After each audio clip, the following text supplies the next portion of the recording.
อ่ะกราบทักทายสบายดีสวัสดีพ่อแม่พี่น้อง FC เบิร์ดสุขูสุคนบดสมองสุบอนบวาซิวฝั่งลาวฝั่งไทยและก็อยู่ทางต่างประเทศเนาะก็ยินดีต้อนรับเข้าสู่ช่องสายกกสายบุญอีกคือเก่าพี่น้องเนาะเอามื้อนี้ก็เป็นมื้อวันศุกร์วันที่17บ่พี่น้องเนาะก็ใกล้เข้ามาแล้วพี่น้องเอ้ยก็แป๊บเดียวเนาะทุกมื้อนี้เฮ็ดอีหยังก็เดียวกับเพิ่งเดือนคือว่าไวนะพี่น้องเนาะแบบว่าเฮาบ่ได้คล้องเวลาหยังมันก็คือแบบว่าเวลามันผ่านไปไวแฮงหั่นนะคันว่าเฮาท่านี่แบบคือแบบยังไงฮอดเบิดเดือนไวๆในแห่งนานเบิดพี่น้องเนาะคือน้องปัดไสขึ้นไปอยู่โรงแจ้งก็อยากให้มันจะกลับบ้านไวๆก็คือว่าโดนแท้ๆเนาะกระถาเนาะเอาพี่น้องเนาะมื้อนี้ก็พบเจอกันกับน้องปัดไสก็อยู่บ้านอยู่เพื่อนของน้องน้อยเพิ่นคือเก่าเด้อพี่น้องเด้อเนาะเดี๋ยวเดินทางขึ้นมาทางนี้คือเก่าพี่น้องเอ้ยเบิ่งเวียงเบิ่งงานเพิ่นนี่แหละเนาะว่าทางสร้างไปโอ้ขอล้นแต่ก็คือสิเงียบๆเงาๆพี่น้องมื้อนี้เนาะบ่ายโมงก็ได้พี่น้องเด้มักยังได้จังมากน้ำหมากชอบมากนี่ไปฮอดดงเห็นบ่เอาคือว่าเห็นขี่รถสวนกันมาจะไปซื้อบักนาวมาเฮ็ดยังอ่ะน่ะโอ้แมลงคือเดินทางก่อนแมลงแรงเดินทางเอามือพักผ่อนเลยผ่อนคลายได้ผ่อนคลายมันเหนื่อยเนาะเมื่อยบ่เมื่อยเลยโอ้ยสั่งเนาะตีแล้วพี่น้องไอ้เพิ่นก็อยู่หลายเนี่ยเนาะอยู่หลายเลยก็ห่วยเอาบักนาวบ่เอาแต่บักนาวบ่ฮะใช่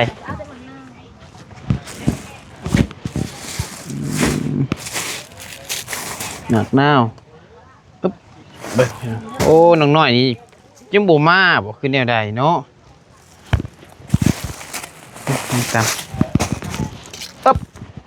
บ่อันนี้ซื้อเตาไม้เพิ่นน้ำพี่น้องเอ้ยซื้อเตากับทานไม้เพิ่นน้ำเตาไม้โอ้เอามื้อนี้ซื้อเตามาให้เห็นเจ้าดังคือสิเพื่อสิ1ข้าว1น้ำซุกก็คือสิบ่ง่ายเสียเวลาเตาต้องใช้ทานนี่ได้น่ะทานก็มีเอาอันนี้เครื่องตำจะตำเบิดได้จะจงไว้ตำกุ้งน้ำตำหน่อยนึงตำหน่อยนึงย่ามันบ่มีเอาใจเห็นขอบใจด้วยยังทานเบิ่งมาเอาทานก่อน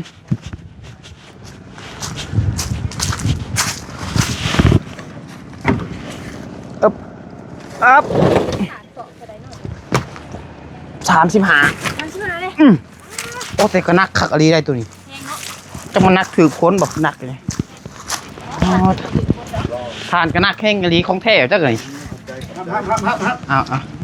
ขโมยขอบใจหลายเลยเห็นได้ทานเลย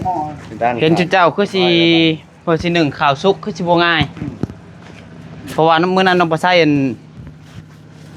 ขวซีนนะพี่น้องขวซีนใส่นี่นะทรมานถึงวีจนเมื่อยวีเป่าจนเมื่อยเป่าเพราะว่าพื้นตกคือพื้นมันเปียกได้แบบนี้นะพื้นแบบนั้นพื้นแบบนี้โอเคอยู่นั่นแหละก็ได้ให้เพิ่นสะดวกสบายขึ้นพี่น้องเอ้ยทางก็ได้เนาะโอ้ลูกไผ่ก็ยังบ่มาเราไปลอกหุงไว้มาเบิ่งหุงนาวสิตามมงฮงโอ้ยใช้เวียกงานเฮาหักก็แล้ว3ข้างบ่1 2อ้อได้ก่อน4ของหาเป็น4จังหน่อยจะยิงเขาแล้วฝึกต่อขึ้นต่อก็มีต่อตรงนั้นได้3-4 พาเนาะพี่น้องนี่บ่อนดังไฟแล้วก็ย้ายไปย้ายมาอยู่พี่น้องบ้านนี้กับมันก็คล้ายขึ้นมันดังตัวนั้นมันก็สบายขึ้นแล้วบ้านเลยก็คือสิกลุ่มจักแลเนาะเฮ็ดกินถุงมือเนาะ มือ มันก็เบิดชื่อใหม่ให้ลูกชายชื่อมาให้ เช่าเพชรแรง เออ สามขาบเลยอันนี้เลยหนึ่ง ปกติก็ หนึ่งผักบุ้งโดนเปื่อยหมดอยากว่า ปกติคะแนนว่าอยากให้เวียกงานไว้นี่มันก็ อาหารของโปรดมันจะเป็น อืม ของ ปกตินี่มันต้องคะแนนว่าเจ้าของเฮือนเพิ่นบ่มีเวียกมีงานให้เจ้าของเฮือนอะไรเพิ่นว่าต้องให้เพิ่นเฮ็ดอยู่เฮ็ดกินให้นะนี่บ่อย่างน้อยก็คะแนนว่าบ่เฮ็ดกินก็1ข้าวเนาะ1ข้าว1หยังหั่นนะ พวก พี่น้อง นี้ เอ้ย หุ่งพ่อบอลนี่ฮะเพื่อพ่อบอล แม่นบักฮุงน้อยหนึงเอามาไว้ตามใส่อันนั้นจุอ่า ใช้ลำหุ่งเอาเลย ไว้ตามใส่กุ้ง ปนกัน พอดีแล้ว เดี๋ยวมีเบิด จัดการเลยเลยทำทีเดียวเลยนะ ตามใส่ แล้วตามแจกแบบนั้น บ่อันที่เจ้าตามแต่ของเจ้าก็ได้ อันนี้สิไว้ตามใส่กุ้งเพิ่นน่ะซื้อกุ้งมาได้ เดี๋ยว ตาม จะเชื่อปุ้งโดนเลยนะ อันนี้นี่ว่าเขาแดงชื่อมาอยู่ ไปแดกมายังเพิ่น มา ก็สิ ประแดกประแดกสุดแซ่ เอบ โมเมนได้ประแดกขวดนะ เดี๋ยวจังสิบอกสอนทางน้องน้อยเพิ่นใหม่อีกเทื่อนึงพี่น้องเพราะว่าเฮาก็อยากให้เวียกงานมันร่วงมันไวคะแนนว่ากับข้าวกับน้ำก็สร้างมีคนเฮ็ดให้สร้างเพิ่นกินหันนะพี่น้องเนาะ เลย ตามใส่ตามประเด็กกับปู เนาะ ประแดก อันนี้สร้างกับบ่จักอยากเฮ็ดเวียกบ่จักอยากเฮ็ดกินบ่จักอยากนึ่งข้าวมันก็ กบบ่ได้ มันก็เฮ็ดให้เสียเวลาพี่น้องเนาะมันก็เสียเวลาจังหน่อยก็จังบ่เฮ็ดอีหลีก็สักตอนเที่ยงไปตอนโดยคาบหนึงคือว่า2คาบก็ได้หันนะแบบอย่างน้อยพี่น้องเนาะ เลย คือว่าจังหน่อยก็คันว่านั่นอีหลีก็ตอนเที่ยงมาเฮ็ดกินให้เพิ่นคือว่าหาแนวกินมาให้เพิ่นแบบสินะคือเพิ่นมาเฮ็ดให้นี่ก็เพิ่นก็มีแต่ผู้ชายพี่น้องเนาะถามว่าเฮ็ดกินเองได้บ่มันก็ได้อยู่เรื่องได้แต่ว่า อันนี้สำหรับความคิดน้องปัดไส้พี่น้องเนาะก็บ่แม่นว่าให้ดราม่าดอกพี่น้องก็สำหรับความคิดน้องปัดไส้ก็อย่างน้อยนะเฮาเป็นเจ้าของเฮือนพี่น้องเนาะเพิ่นมาเฮ็ดให้เฮ็ดเฮือนเฮ็ดซ่านให้เฮาแบบซี่นะเฮาก็ต้องหาแนวอยู่แนวกินเขาเฮ็ดกับข้าวกับน้ำมาให้เพิ่นนี่แหละนี่คือนี่จนบ่ายโมงบ่าย2ยังกันยังบ่ได้กินข้าวเที่ยงบ่ข้าวเช้ามากินแล้วเนาะ เขาเศร้าก็กินหมี่เอา ม เอาลงเห็ดเวียด บ่แม่นเราต้องบ่ใส่ว่าวได้เพียงบ่ายโมงได้นี่ ลงเห็ดเวียดก่อนนะจังได้พักกันหนึ่งเท่าอย่างนั้นกิน บ่ายโมง5นาทีเจ้าของเฮือนก็ยังบ่เห็นออกมาพี่น้อย ปุ้งบ่ครบไปหาชื่อแล้วเว้ย นั่นแหละจังหน่อยก็เจ้าของเฮือนเพิ่นออกมาอยู่น้ำสร้างมาอยู่น้ำหยังกะแบบว่าเพิ่นอยากได้นั่นได้นี่ก็พอให้แล่นไปซื้อให้เพิ่นหั่นน่ะอีกอย่างน้องเพิ่นก็มีรถมีรางแล้วพี่น้อยเดี๋ยวน้องเพิ่นมาคนเดียวน้องเพิ่นใส่สิแนะนำน้องเพิ่นพี่น้องเนาะแนะนำน้องเพิ่นตื่มเพราะว่าตอนน้องเพิ่นใส่สิขึ้นมาก็โทรเลยได้เพิ่นสิโทรอีกเทื่อนึงโทรถามว่าอยู่ไสเพิ่นว่าอยู่หน้านี่12:00 นตรงน้องเพิ่นใส่โทรหาน้องเพิ่น12:00 นตรงพี่น้องเนาะว่าน้องเพิ่นใส่เว้าเอาแล้วก็บอกว่าออกมาแล้วบ่น้องออกมาถ่าเด้อว่าซั่นก็บอกเพิ่นแล้วพี่น้องเนาะเดี๋ยวโทรอีกเทื่อนึงว่าน้องเพิ่นอยู่ไสตอนนี้ว่าให้เพิ่นเอากระติกยังมาใส่น้ำก้อนซื้อน้ำก้อนซื้อยังมาแน่พี่น้องเอ้ยคันเฮาบ่เว้าเลยมันก็แฮงสิแบบน้องบ่ใส่ก็สังเกตตั้งแต่มา 2-3 มื้อมานี่ก็สังเกตเบิ่งหั่นแหละพี่น้องเนาะมันก็บ่อยากคือปานใดเทื่อน้องเพิ่นอาจสิบ่ฮู้บ่เพิ่นแนวใดเฮาก็สิแนะนำเพิ่นก่อนเพียงเนาะแนะนำว่าเพิ่นบ่เฮ็ดบ่หยังเฮาก็จังค่อยว่ากันอีกเทื่อนึงเดี๋ยวคอยแนะนำเพิ่นก่อนบ่หับซ้ำอันนี้ สูติดเนาะ ติดแต่ว่าตอนเช้าหันยังบ่ได้ออกมาเลยบ่พ่อยังบ่เห็นเลยเนาะ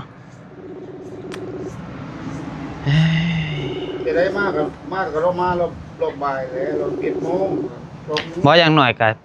คันว่าสวยอีหลีก็ประมาณ 10 โมงซะ 10 โมงให้เห็นหน้าอยู่พี่หน้าเจ้าของเฮือนนั่นน่ะบ่ได้อีหลีคือทีมงานมาก็มันเทื่อได้ท่าซ้ำหั่นน่ะพี่น้องเอ้ยคือแบบว่าทุกคนมาทีมงานมาท่าน้องเพิ่นหั่นน่ะพี่น้องเอ้ยมันก็หลายอย่างบ่ใช่ว่าเอาไปนี่ก็จักว่าผิดซ้ำประจักษ์พี่น้องเนาะก็ว่าผิดอันใดก็ขอโทษขออภัยนำเพียงเนาะเฮาก็อยากให้น้องเพิ่นซอยกันว่าซั่นซะเพราะว่าให้ เวียกงานเฮานี่มันไวขึ้นพี่น้องเนาะความหมายน้องปัดไส้หั่นนะ เลย ว่าคะแนนน้องเพิ่นมาอยู่นี่มันก็สิซอยได้หลายอยู่ดอกแล้วบางเทื่อคือน้องปัดไส้ว่าบางเทื่อไปซื้อนั่นซื้อนี่คือสร้างแบบเมื่อกี้นี้ได้เพิ่นอยากได้มะนาวมันบ่แม่นบ้านเพิ่นเด้บางเทื่อบ้านน้องน้อยน้องน้อยเพิ่นอยู่นี่เพิ่นอาจสิฮู้ว่าฮู้บ่ซื้อฮู้บ่เอาคือน้องปัดไส้ไปลองแจ้งครับบ่แม่นว่าตั้งเบ้าได้เพียงเนาะไปลองแจ้งกับเขาอ้ายเพิ่นมันบ่แม่นบ้านเฮาเด้คืออันทีมงานเฮานี่ก็หาวิธีทางซอยแบบอื่นคือสาวพรบ่ตามตรงเลยสาวพรนี่ก็เฮาขาดหินหินบ่มีหินบ่พอเราแล่นให้โทรหาแล่นหาให้ได้ มันซอยกันแบบมัน ไว ประสานงานกันมันก็ไวมันก็สะดวกสบายขึ้นพี่น้องเอ้ยอันนี้เพิ่นเจ้าของเฮือนเพิ่นบ่อยู่มีแต่สร้างเพิ่นก็บ่ฮู้จักสิแล่นไปหาทางใดสิแล่นไปขอนำญาติพี่น้องคนฮู้จักก็บ่มี หาเงินกับบุก้า โดยมันก็เลยแบบเสียเวลาแน่หั่นนะ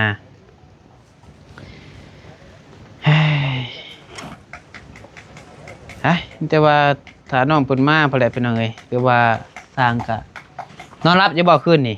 รับครับอยู่นอน บ่ได้มีหยังมาหยอกอีกหรอว่า โอ้ฝนตกแห้งคือผมนี่ ตกแห้งบ่ โอ้แห้งเลย โอ้ น้าข้ามไปคนน้ำพาเขาได้ ยำบังหุงเอามาใส่บังหุง ชื่อเอาชื่อมาตาเชโน่ผู้ใดนี่ บังหุงนี่ได้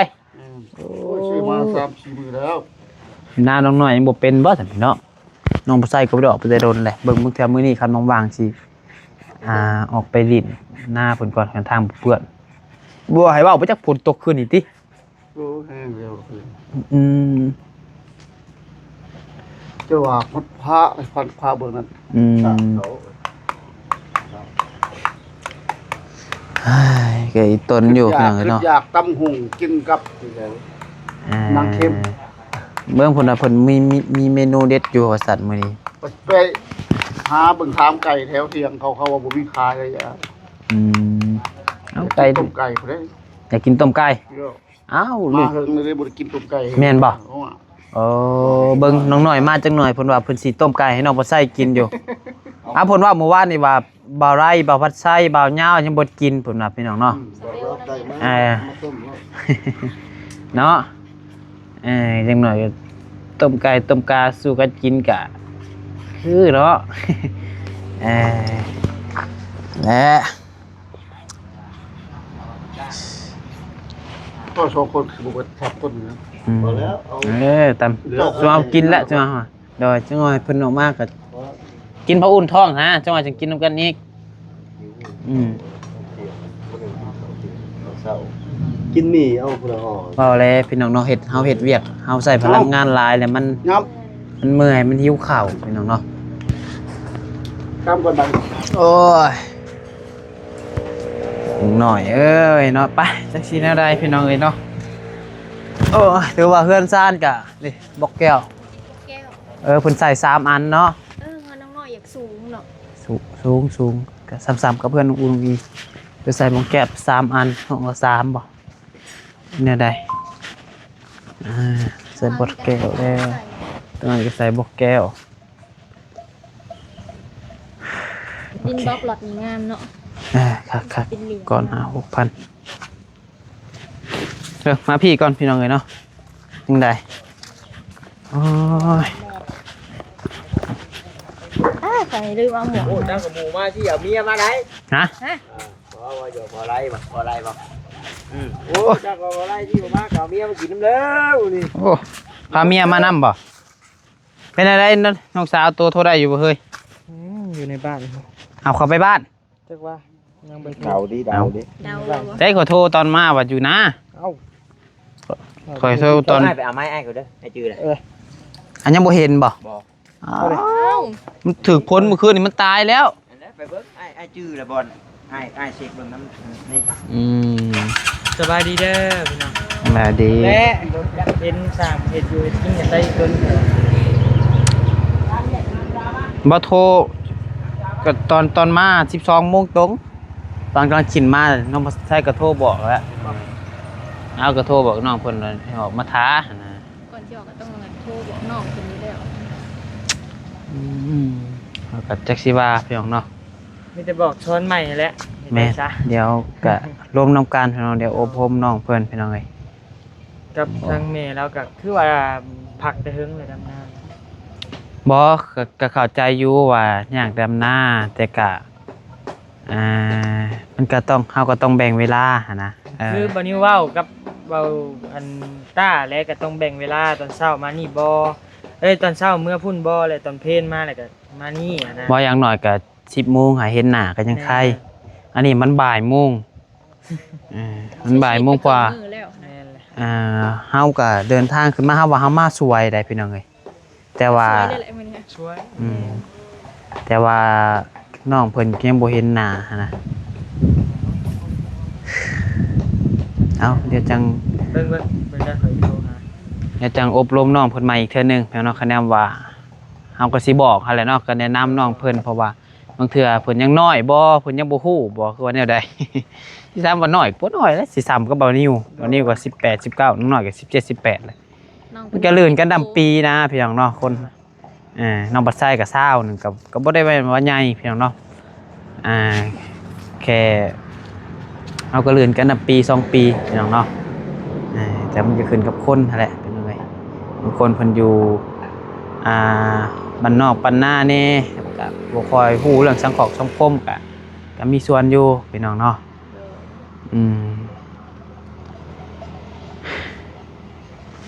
สร้างกันเนาะโอ้ยตำบักหุ่งอยู่ สร้างเป็นหิวเขา ที่แหละเดี๋ยวก็ที่เลย 16 ไปซะมาเพื่อนน้องเพิ่นมาเนาะเอาจบคลิปนี้แล้วจ้ะพี่น้องเอ้ยเดี๋ยวจังหวะการเพื่อนน้องเพิ่นมาจ้างเพิ่นตำบักหุ่งกินข้าวกินน้ำ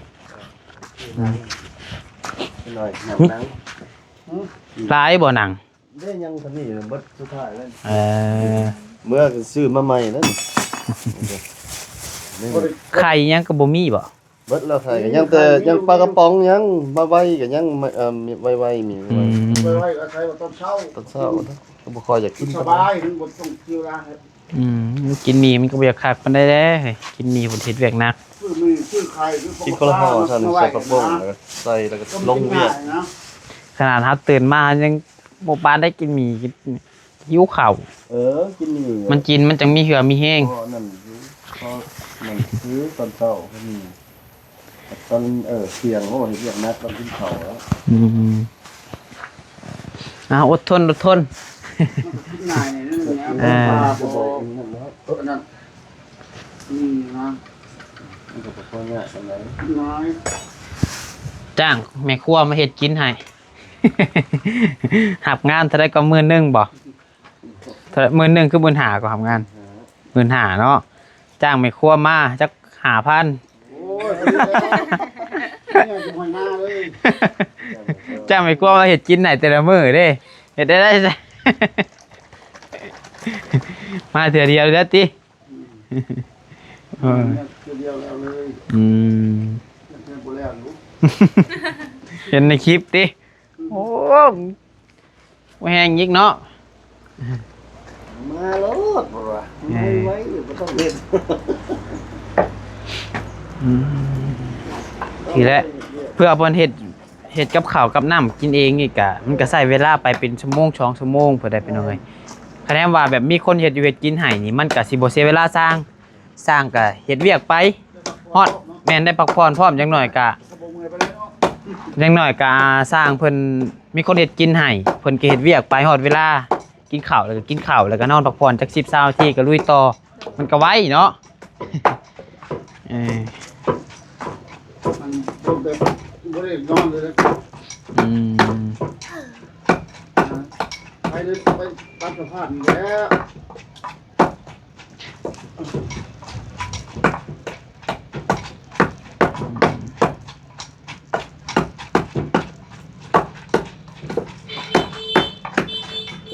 โอ้มันสิหาให้เฮ็ดพวกเฮ็ดลงโลกสิแก้หาเฮ็ดลงโลก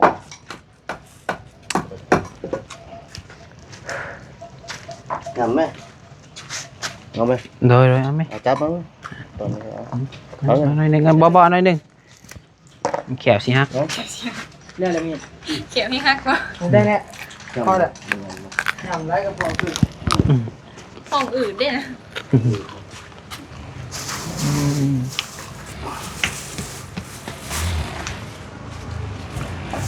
ไปจีเอาให้เขาจีเอาตอนจีมาตอน กินที่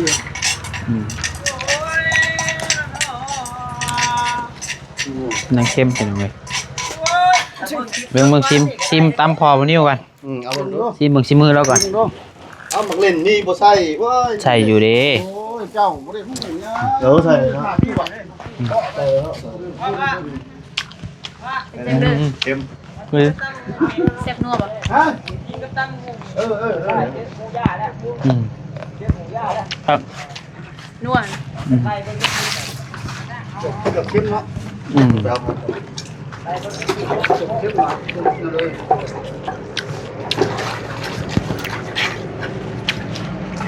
ไปใส่เป็นน้องเนาะเดี๋ยวจังหวะกันสำหรับคลิปนี้ลาก่อนพี่น้องเนาะไปถ่ายทางน้องเพิ่นมาจังหวะกันอีกทีหนึงกะ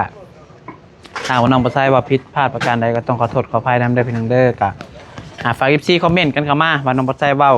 แม่นคือบ่แม่นพี่น้องเนาะคะแนนว่าบ่แม่นกะ ไปเยอะไป พิจารณาคอมเมนต์กันเข้ามาได้พี่น้องเนาะว่าน้องบ่ใช่ว่าผิดตัวใดกะสิปรับปรุงเปลี่ยนแปลงพี่น้องเนาะเพราะว่าเฮาก็อยากให้น้องเพิ่นได้ดีนั่นแหละพี่น้องก็อยากให้ภาพมันออกมางามอยากให้ FC เพิ่นเบิ่งก็คือฮู้กันพี่น้องเนาะว่ามันเป็นแนวใดไปจังว่ากันใหม่พี่น้องเอ้ยสำหรับคลิปนี้ลาแล้วสบายดี